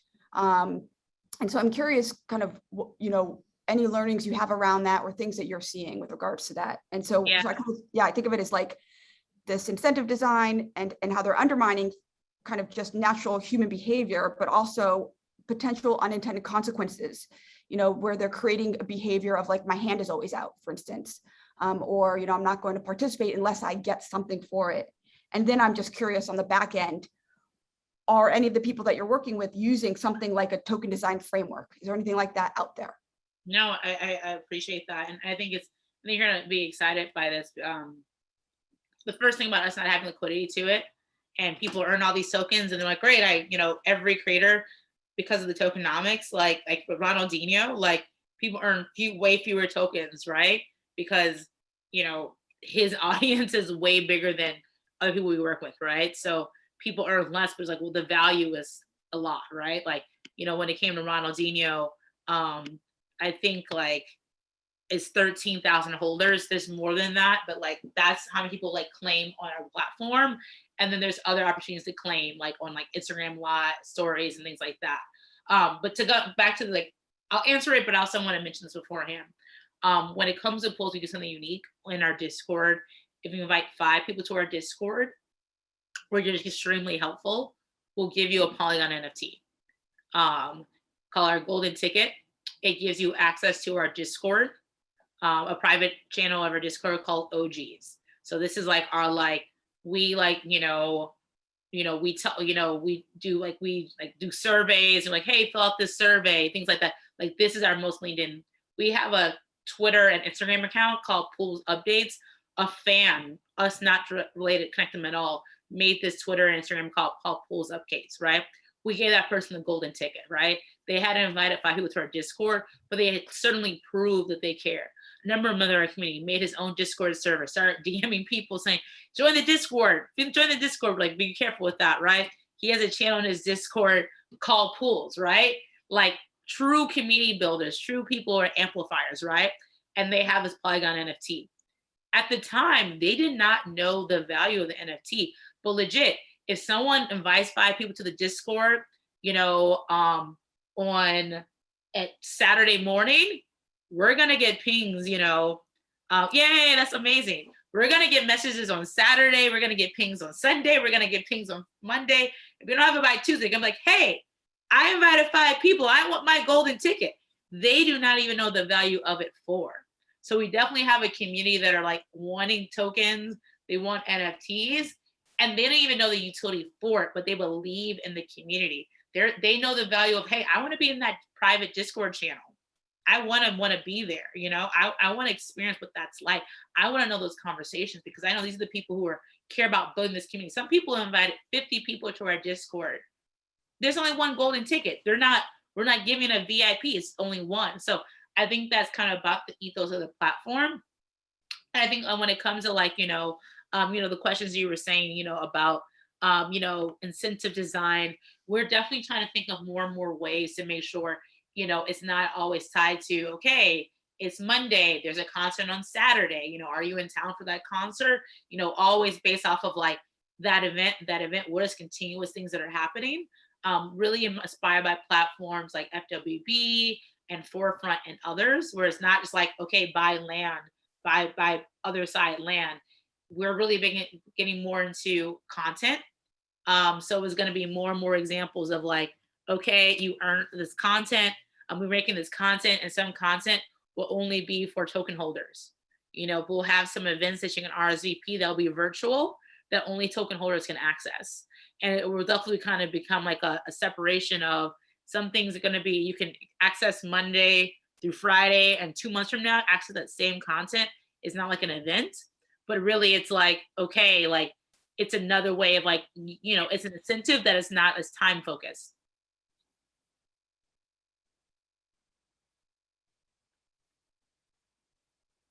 And also so great to see that you claimed the token, Enoch. Is this your first social token? Do you have social, like you might not NFTs, but do you have any social tokens from any other, NFT projects or community, or is this your first one? Yeah, this is my second one actually. Awesome. First. Yeah. My first one was with this project called Kangaroo Heroes. Okay, cool. I definitely want to check that out. Yeah. They provided their holders with tokens as well shortly after the ape coin launched out. And I was like, okay, what's this? And I prepared like a tweet for it, and Kwame helped me out with preparing it and stuff. Oh my goodness, ENS as well. Oh, ENS is a good one. I can't believe I didn't mention ENS. I'm shocked. Yeah. I should have said ENS. And wait, is ENS is associated with the Open DAO? That's separate. So that's SOS. Oh yeah, SOS too. Actually, SOS is my first. I just remembered. You're like me. You gotta, because it's like before it was Ape, I got the ENS, I got the SOS, I got Luke's Rare. I need this era to come back. I love when it was airdrops. Yeah, that was a nice point. And then when it comes to governance, unfortunately, I'll admit I sold my ENS. And for those who don't know what we're talking about, we're not talking in code. everyone who has .eth on their, on social media, typically those people have bought an NFT. Like I said before, ENS is kind of like having a handle on Venmo or Cash App. People can send it. So I'm Melanie.eth. You can look up what's in my wallet and you can send me what you want there too. And everyone who had it, based on how long they like, so when it comes to this NFT, it's kind of interesting. You bought the NFT and then you determine how long that you'll have ownership of it. So you might say, I'm going to have it for a year, or you might say, I'm going to have it 20 years. So they actually calculated it. The longer that you like claimed it for, the more ENS they gave you. And the ENS allowed you to vote for their DAO, to vote for things tied to their community. But also they had liquidity. It also had a value. So people could sell it or they can keep it to vote for things. And then what I really liked about the Open DAO SOS, they were like, we're giving back to the community for everyone who's gotten rug pulled. And I was like, man, this space is so nice. I was like, this is how I want to live, people just giving. I'm receiving and I'm giving, So, and thanks again so much for today's presentation. You are a star that keeps on glowing. Appreciate you. Oh, thank you for being so kind. No, I'm glad that I explained this because I love NFTs, but social tokens are just, before I worked here, something that I was always really, passionate about. Just because I really like the idea of like some communities you can earn an NFT, right? But I feel like I've had way more opportunities of literally being in a Discord, and they'll have a bot, and they'll have like in the Discord, they'll have someone screen share or or a town hall, right? And they'll have a bot, and literally you like click on it like an emoji, and like they'll airdrop tokens to everyone who showed up. Like if you're in the Discord at that time, you can click on it, the airdrop. And I saw all these moments, and I'm like, oh, this is so cool. Like I really feel rewarded for showing up, for being present. I didn't see that at that time with NFT communities. And then at the same time, realizing that some people like FWB and other platforms, and platforms like Zora and others, people are literally selling NFTs and this currency. So I was like, I can be in a community, earn currency, and then buy NFTs for people in that ecosystem or anyone who sees the value of that currency. And that was something that's like really innovative to me that I didn't see solely in the NFT space.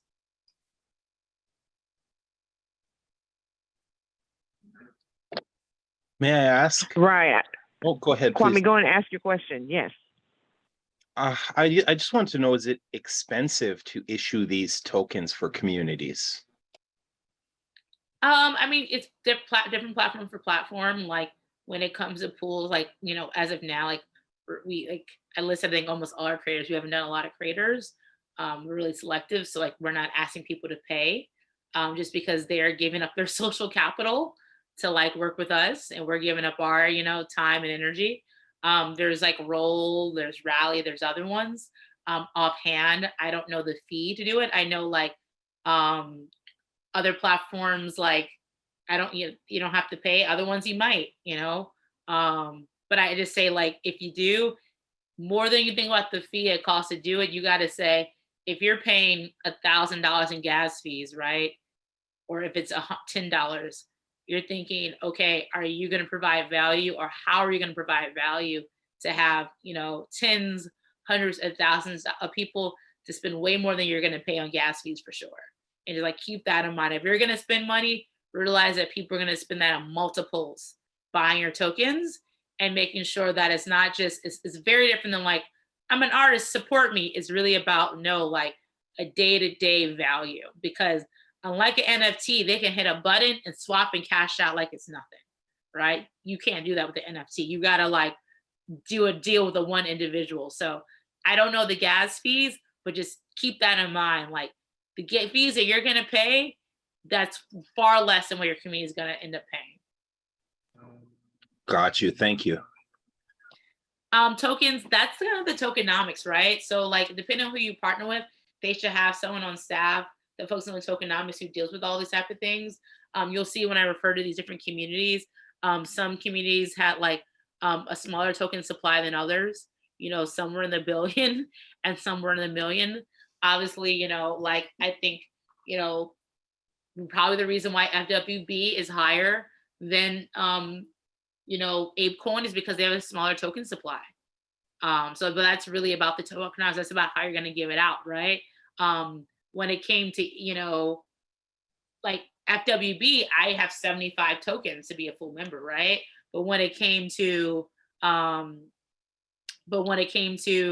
Bored Ape Yacht Club, I claimed over 10,000, right? They could have said, hey, I claimed 75, for owning land. And it could have been worth the same amount. So it's really based off the tokenomics of what you're doing. And no, Susie, I'm always going to prioritize you. You ask the best questions.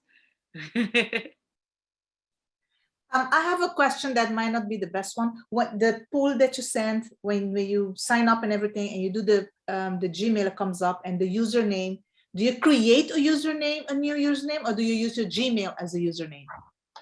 Well, it's more of like kind of like connecting your account. So I'm trying to think, like, do you type in a username? It's more so I'm trying to think. I can't go through the process because I already have an account. No, when you're setting it up, yeah. I believe it's just you connect your email, but if it says pick a username, type in whatever username that you want. But it's the biggest thing is connecting your email or social media. So if you're connecting your email, that's the email you're going to have all communication with. When we notify you of access to things, we're going to send it to that email. But pick whatever username you want. If it's a Twitter account, make sure it's the active Twitter account that you actually use. Instagram, same thing. But the biggest thing is username, make it whatever you want, but just make sure that whatever you connected to, it's accurate information, because we frequently reach out to you just because we're like a Web 2.5 company. So we want to make sure that we can kind of communicate to you in a normal kind of, social media email type of way. Yeah, I did that and it doesn't keep going. So I put, for instance, another username that's not my Gmail and it doesn't keep going to continue. So that's why I asked if I have to put my email for it to keep going. Are you connected? Did you hit Gmail? Is that what you connected? Gmail, yeah. Right. So you got to connect your email account. So yeah, it is. It is. Yeah. Yeah, it's from the setup. Yeah, so you got to do your regular email, your regular password. You're not making a new email account. You're doing your normal, like the same way that you might connect with like, a lot of websites. On like Spotify, right? On Spotify, I connect with my Gmail account, or like Spotify, people connect with their Facebook account. Think of it the same way that people connect to Spotify or other websites by connecting their Spotify, this email, because they don't want to remember another password. Think of it as the same process. And I'll turn my camera off because it's getting dark where I'm at. Okay, thank you. Yeah. I think Enoch just set up his account. Could you help Enoch maybe answer a few questions about the setup before we close out? Yeah, I see you do it with your Proton mail. If that's the email that you primarily get your emails and you look at, that's perfectly fine. But just remember that, like, if we're having it like New York Fashion Week's around the corner, right? That's like, the beginning of September. We're probably something for Paris of New York Fashion Week. If we do something in Paris, New York Fashion Week, we send an email. Make sure it's the email that you want to get the invite to, because like the RSVPs might fill up quickly. You know what I mean? Like, make sure the email that you actually check. Yeah, I totally get the. That was one of the reasons why I try to keep all of my NFT related stuff on one email. And then, also Twitter, I only use Twitter for my NFT stuff too. So I'm just like keeping those two together. And yeah, I signed on and I used it's like sign in with Twitter, I believe. And then I use that. And then you have to sign in to your Twitter account. And then it also asks you for an email address as well. I just gave them an email address, and then they'll ship you over a confirmation email. And then from there, you should be smooth sailing. You can claim it on your phone too. So James Harris is saying, is there another way? He doesn't want to share his Gmail password. He shouldn't have to share his password, does he? We're not going to see your password. It's the same way, there's plenty of websites before us that like you connect with your social media or email. It's the same exact way. You know what I mean? So like if you do that with Spotify, Spotify can't tweet on your behalf. It's the same thing. It's just the idea that like this is our way of like having people to sign in the same way they might have done for years. in a way that you don't have to connect your wallet, because everyone doesn't have a wallet that's like our target audience. But if you don't want to do it with that email, you can use a different email. Just realize that, like, are you checking that email? This is not just connecting your account. This is communication. We're going to be emailing. So it's kind of like, if you want to do another email, realize that we're going to give you information from that email. It's not just like a process that doesn't have, forward action. It's about, like, if you care about the creators that we work with, if you care about cultural events, if you care about partnerships and Web3 platforms, all those type of things, we've already having conversations of this Web3 platforms like Lens Protocol, like giving access to certain members of our community to use like this like Web3 social media platform that's really, really popular, things like that. So to make sure that you have access to some of these things that might be time sensitive. Perfect. May I ask, so it says finish setting up your account. I, put the email, I chose the email. I chose a username, but when I press continue, it doesn't forward. It doesn't continue. It's the same with me. It sticks there. No matter what I put, Gmail or username, it sticks there. It doesn't continue. Why don't you, this is my work email. If you can send a screenshot and send it there, I can talk to my team and see what's happening. Is it like something that you're missing, or is it a common problem, a bug?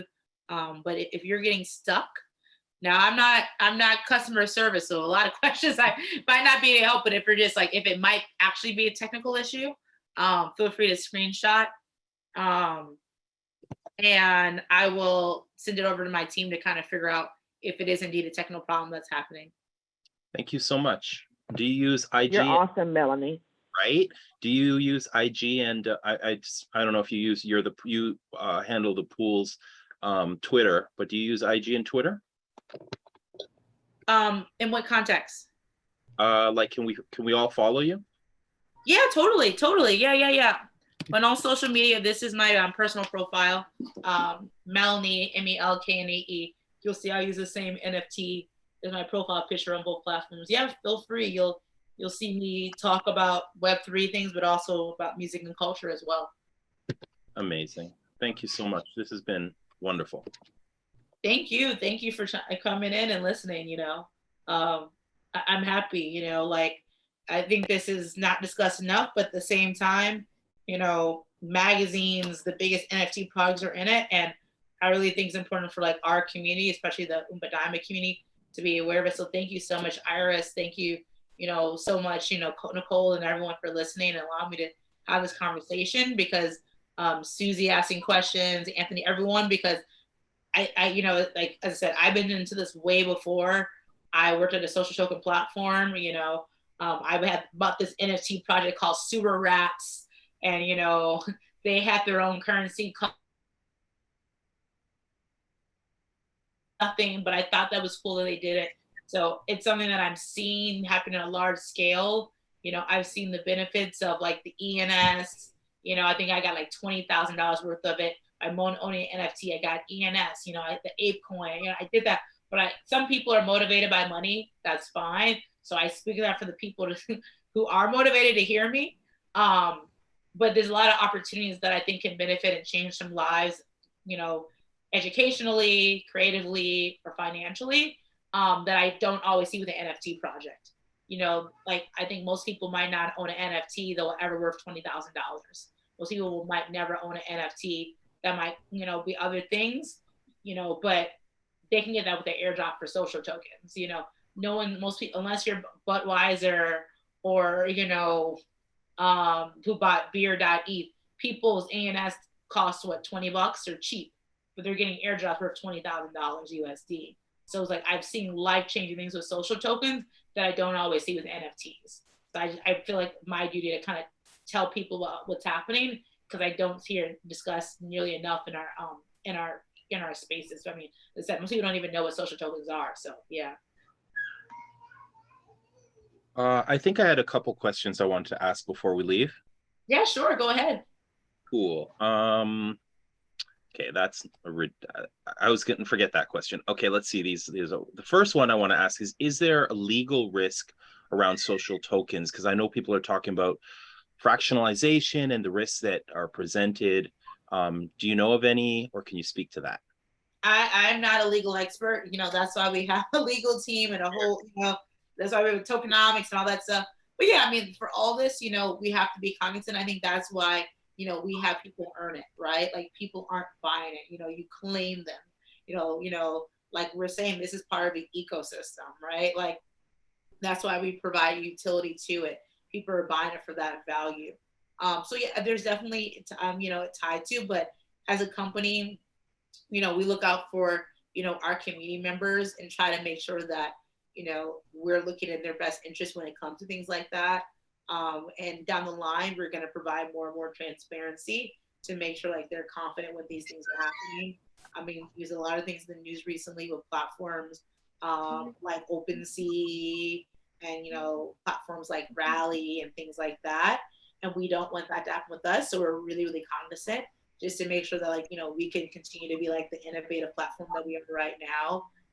Right now, like on the scale of like magazines and celebrities and like that, like Pools is pretty novel and we want to keep on growing and growing and growing. So we definitely are keeping account of those type of things to make sure that as a platform, we can, keep on providing value, but most importantly, to make sure the community feels protected and safe. Thank you very much for that. Yeah, I mean, I'm trying to wrap my mind around this whole thing, and it's been like a year since I heard about this realm of stuff, and maybe I was like, I'm not going to make a whole economy. Oh my gosh! But now it's, especially with this conversation, it's clarifying a lot.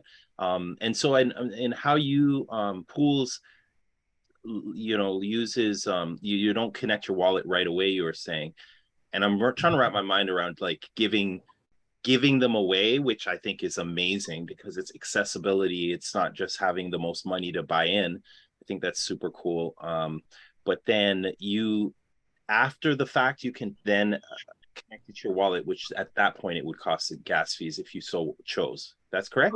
Gas fees, and then someone can like, buy it. And like, I think it's about like this moment, right? What is the value of your questions? Like what is the value for me to be able to talk to this community? I want to do that exchange. I'm seeing the value, I'm seeing the cultural currency of this moment, and I'm giving back. Typically, I would not be able to do that, right? And it's not something that's solely for Umba Daima. It's something that's going back to this entire ecosystem. So when I do things with communities like Boys Club, which is a community that's like marketed towards women and non-binary folks. So I did something with them 2 weeks ago, right? I gave away tokens there, right? This is all going back to that whole ecosystem. And I think often, I'm not going to call it ego, but I think a lot of people are like, oh, I should make a social token, right? I always say, why don't you build on one that already exists, right? Like, if there's a social token that exists that costs $7 per tokens or $10 or change, right? It already has that. It already has that infrastructure built, right? All the legal teams behind it. This is Web3. This is freedom, right? This allows, you can say, hey, I'm going to use these tools. I'm going to make what they call token gating, meaning that like if you own the tokens, you can access something. If you don't, you can't, right? Anyone can make a Discord server and say, you have to have, 5 FWB. You need 20 ApeCoin. You need 100 forefront F tokens. Anyone in this chat right now can do this immediately. They can go to their Discord and they can set up with a bot today. You know what I mean? And I say that like, build what already exists. That's what Web3 is. We're all building on top of Ethereum. We're not making our own blockchain, right? I'm not making Melanie blockchain. I'm doing things on top of ETH. I'm doing things with Solana, right? So when you're questioning, should I make my own token or not? First, buy some tokens, earn some tokens, figure out what you can do with that. Figure it out first, right? Because if someone said what to do first, I would say, if you don't have if you're not someone who has like, tens and thousands of followers yet, figure out what you can do right now with one of these popular currencies today. And then once you have that ecosystem and community knows how to use these tokens that are already on Uniswap or SushiSwap or Coinbase, right? Then make your own currency. But like, use the tools that you have right now.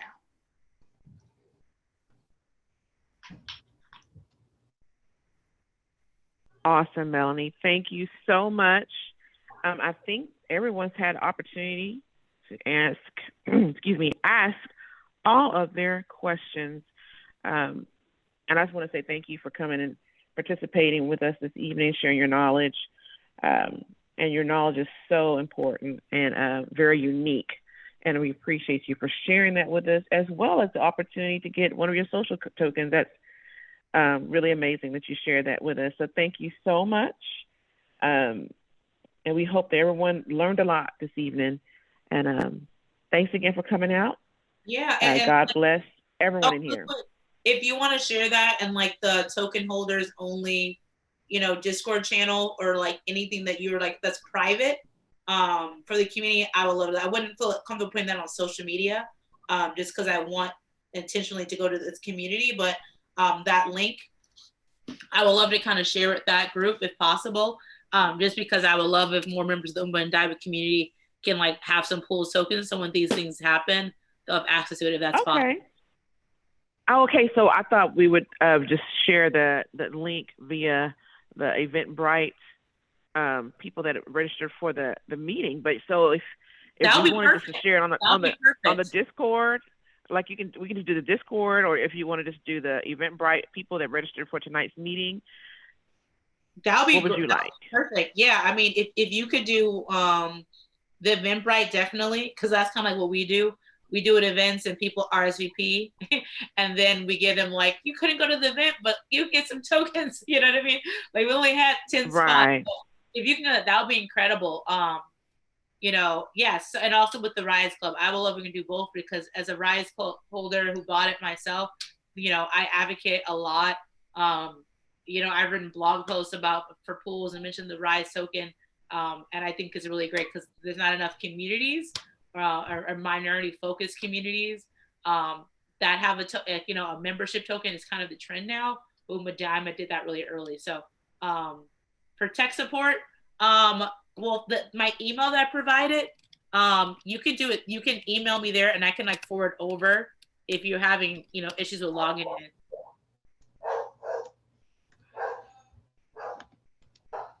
Did you see that, Luca Jam?